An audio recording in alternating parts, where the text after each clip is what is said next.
त्याचे 5 मजले त्याचं प्रारब्ध आहे, तुझ्या मुलाचे 3 मजले तुझ्या मुलाचं प्रारब्ध आहे. भोगणे ते फळ. तुम्हाला जाता जाता सांगतो, वेळ संपली.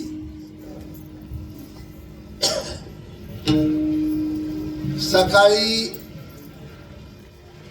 माणूस उठतो, गंधाचा पटा उडीतो आणि मंदिरात जाऊन नाटक करतो. कसं करतो नाटक? या बा, देवा माझं भलं कर.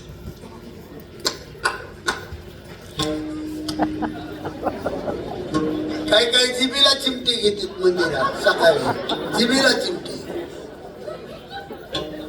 येळाने माळ खोट बोलतो आणि मंदिरात सकाळ संध्याकाळ जिबीला चिमटी घेतो, कान ओढितो.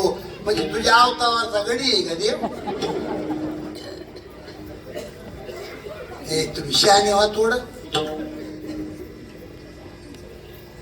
देवा माझं भलं कर म्हणणारा माणूस आहे का मंदिरात जाऊन? त्याच्या इतका चुकीचा माणूसच नाही महाराज. अहो देव कधीच नाही कुणाचं भलं करीत. येडीत का काय तुम्ही? कधीच देव कुणाचं भलं करीत नाही, कधी देव कुणाचं वाईट बी करीत नाही. भोगितो आपण आपल्या कर्माचे फळ भोगितो. माझा प्रश्न आहे तुम्हाला, कीर्तन संपलंय महाराज, माझं स्पष्ट मत आहे, देवा माझं भलं कर म्हणणाऱ्या माणसानं देव का पाहिला? स्वप्नात तरी. अहो देव ज्याच्या संग होता त्याचं का नाही भलं झालं? तुम्ही कोण पैसे घेऊन मतदान करणारे?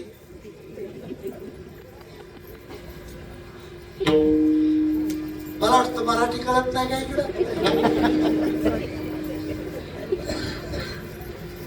12 वर्षे द्रौपदीची करंगळी भगवान श्रीकृष्णाच्या बोटामध्ये होती. वनवास का नाही टळला? हे नारळ फोडणारे, उदबत्त्या लावणारे. त्याचा अर्थ हे करू नका असं माझं मत नाही. पण तुमचं कर्म स्वच्छ पाहिजे तर तुमची देवाला तुमची उदबत्ती आवडते.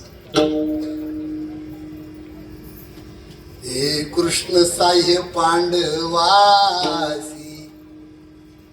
ते भोगीती नष्टचर्यासी साह्य केले हरिहारासी प्रारब्ध कोणासी टळेना ऐशी प्रारब्धाची ठेव झाले भिक्षुक पांडव राज्य गोडे भाग्ये सर्व सांडियला ठाव प्रारब्धे ऐशी प्रारब्धाची ठेव शरीर संचिताधीन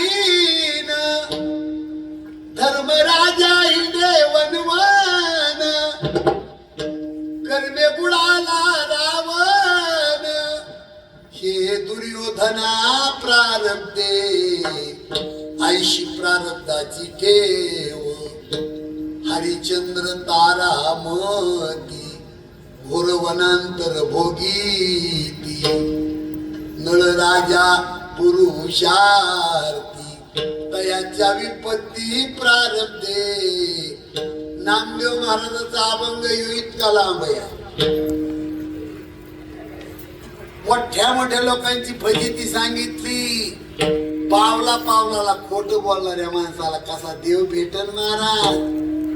भोगणे ते फळ. हात वरी घ्या बरे एक पाच सगळे.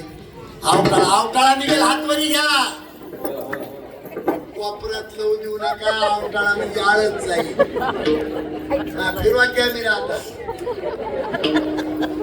विठोबार कुमार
इकडे लक्ष द्या.